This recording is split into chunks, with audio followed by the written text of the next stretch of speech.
While the rest of the world was scared of the Mind Flayer, the CGI director was off doing this.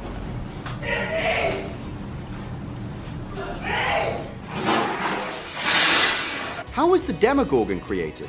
What are the secrets of the Upside Down? And how come 11 also had to be computer generated?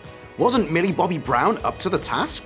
Hi, my name's Peter, and today we're going to reveal the secrets of the Duffer Brothers' expert integration of CGI into Stranger Things. The creation of the Demogorgon. From the very first season, the Duffers intended to use as little CGI as possible, so the main monster from the Upside Down was a real guy, just in a not-so-scary suit. Actor Mark Steger used his real hands to move the huge Demogorgon arms. As you can see, they're covered in green to make them easier to remove in post-production. And this wasn't Mark Steger's first time working under such conditions. He both performed and choreographed movements for huge projects like the post-apocalyptic World War Z and I Am Legend, as well as the campy supernatural TV drama American Horror Story. Steger revealed that when the Duffer Brothers were explaining the concept of the creature, they often referred to classic animatronic movie monsters, John Carpenter's The Thing, the early films of David Cronenberg, and of course, the alien from, well, Alien. But there was one more direction from the Duffer Brothers which helped to differentiate the Demogorgon from its monstrous forebears. The Demogorgon should look like and convey the terror of the shark from Jaws that would appear now and then to feed. Pretty unexpected, right? Did the Demogorgon ever put you in mind of Jaws while you were watching the series?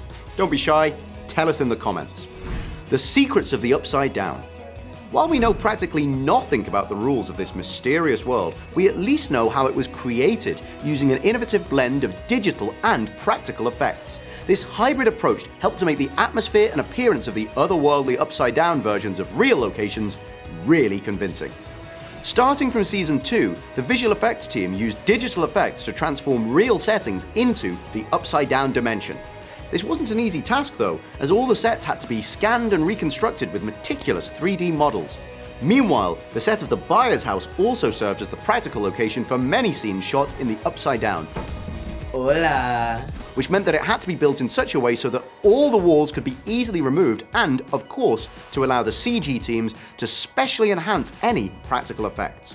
But the creativity didn't stop there. If you've ever seen the truly terrifying Under the Skin starring Scarlett Johansson, you'll know how hard it is to create that black void effect. In that film, they used a whole stage with a special glass floor, but that would have been very expensive and very reflective, so the practical effects team of Stranger Things came up with a very creative lo-fi solution. Whenever we see Eleven walking in the void of the Upside Down, the sourceless, uncanny tone of diffuse lighting was created using a big water tank. Another unique quality of the Upside Down is its peculiar and distinctive spores. And yeah, most of those were also computer generated. Director of Visual Effects Paul Graff shared with the Duffers that they were very picky about those darn spores. At first, they wanted them to be entirely practical, but most of the time, the real spores didn't work as well as they wanted. Plus, the kids weren't super excited about spending a whole day with all of these flakes just flying around and getting in their faces while they were trying to act. Also, the Duffer Brothers were afraid that the actors might inhale them, which is probably a health and safety hazard, right? So, a final decision was made, and what you see on Netflix in the series are 90% CG spores, which is much harder than it sounds, as it wasn't just like throwing on a snow filter and calling it a day. These floating dandelion seed-like flakes had to react to the characters and the surroundings of the scene, as well as be able to exist in a realistic three-dimensional space so the camera could move around and between them as naturally as possible. So the team had to rotoscope or draw around the actors and features of the background to create depth and space for the spores to play off the surroundings as if they were really there. This caused another rather annoying problem for the CG team though, as since these spores were randomly generated, they had no sense of dramatic timing. They could occasionally misbehave and do something stupid like spin really fast or drift right past someone's nose in the middle of a really emotional moment, which could create all sorts of problems for the effects team, though it is kind of fun to imagine them having a life of their own. From Baby Dart to Demodog. Of course, viewers knew from the beginning that Dart was going to be really bad news, but the challenge of the CGI team was to make the creature visually unrecognizable to the gang. That's why the first two stages of Dart's development looked nothing like the Demogorgon. And it turns out that the deadly but cute polywog named Dart ended up being a huge headache for the crew as well as for the actors. If you didn't notice, Dart has no eyes and, well, basically no face at all, and yet he still had to come across as emotional, cute, and a potential pet. I mean, Dustin is a bit of a weirdo, but the audience still had to identify with his motivations for keeping his slimy new pal. So, the CGI team had to find a way to make Dart emote using body language. Plus, the creative team fully exploited the only resource it had when it came to conveying emotion: Dart's dark, tiny, all-consuming mouth. But creating the look of the fictional creature was only half the work. Dart also needed a voice. Sound designer Craig Hennigan revealed that one of the main inspirations for Dart was appropriately none other than the Gremlins. Another thing that complicated their work was figuring out how to direct the interaction of the CG Dart with the very real cast.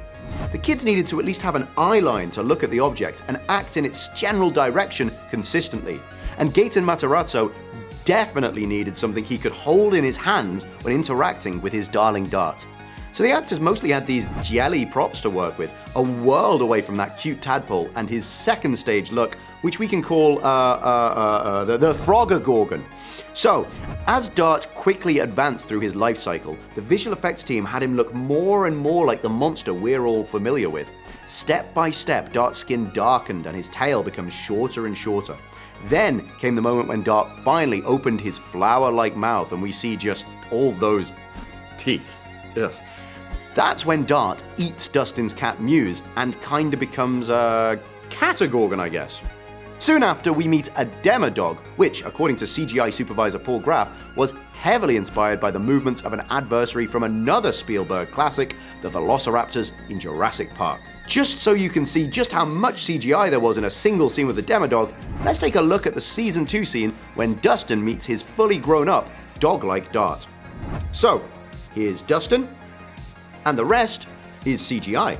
In rehearsals, the crew used a simple plastic head on a stick to match Dustin's eyeline, but the most complex scene to create was the one with Sean Astin, when his character Bob gets attacked and eaten by a pack of deadly Demodogs. CGI team member Christina Graff confirmed just how ridiculously difficult this all was, saying that chewing Bob was definitely the most challenging. For the team, it was super fun and super complicated all at the same time. To convey the right impression with CGI and lend some very real weight to the scene, the team needed to have at least one real physical interaction with Bob for his final fight. And that's when Sean's experience on Lord of the Rings came in very handy. Sean used his experience as Samwise Gamgee when he had to fight Gollum. Aston revealed how back then they had to shoot the scene with Gollum like 80 times until they had every angle and everything figured out. They shot it with a stand-in, they shot it again without a stand-in, and Aston had to perfectly remember all of his moves from the previous shoot. The Duffer Brothers listened to Sean's experience very carefully, heard him out about the minimum of 80 takes, took it all on board, and did everything totally differently. Instead, the Stranger Things team decided to put someone in a green screen ninja suit and have them wrestle and attack Sean for real. The Demodog was only then added in post-production, along with all the grisly effects. It turns out that Kate Treffery, who wrote Chapter 6, The Spy, was about the right size for the Demodog and happily, attacked Sean.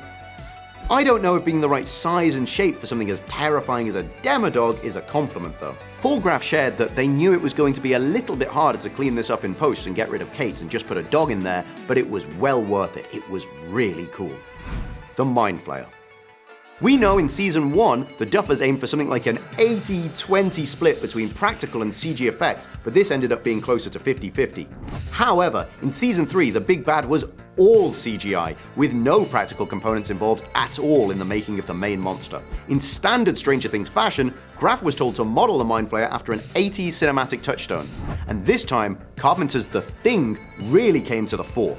That's why Season 3 has those fleshy, goopy, liquid monsters, a hybrid between a creature and an effect simulation of traveling goop, reveals Graff. And while we all saw this huge monster chase after Nancy while Jonathan tries to distract it from her, the crew members had to watch their supervisor do this.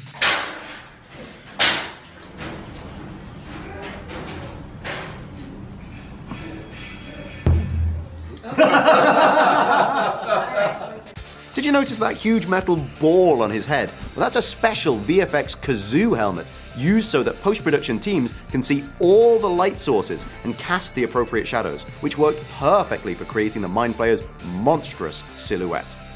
Graf loved to work with it, although he also mentioned that creating an unholy virtual life for the Duffers is fulfilling, but frantic.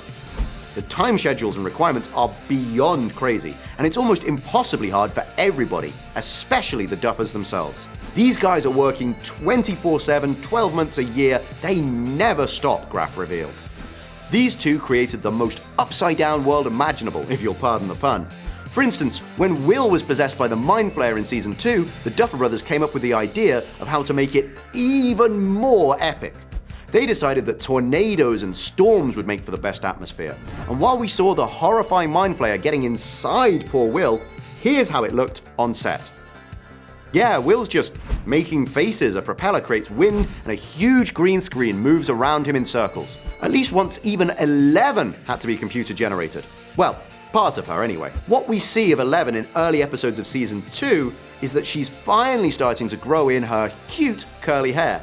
But the problem was that the episode needed flashbacks to fill in what happened before the season began. And so viewers had to see Eleven's hair all shorn off again. Nobody felt like it was a good idea to cut her hair again, Paul Graf said, especially since Eleven's hair had to be curly for the rest of the season. And of course, Millie Bobby Brown begged the Duffers not to put her through that particular experience all over again.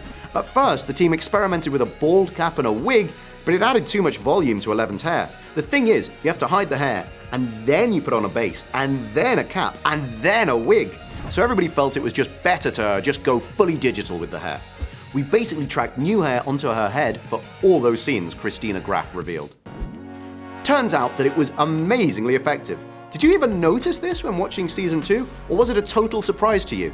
What's the most shocking CGI scene you saw in Stranger Things? Let us know in the comments. And, as always, thanks for staying awesome.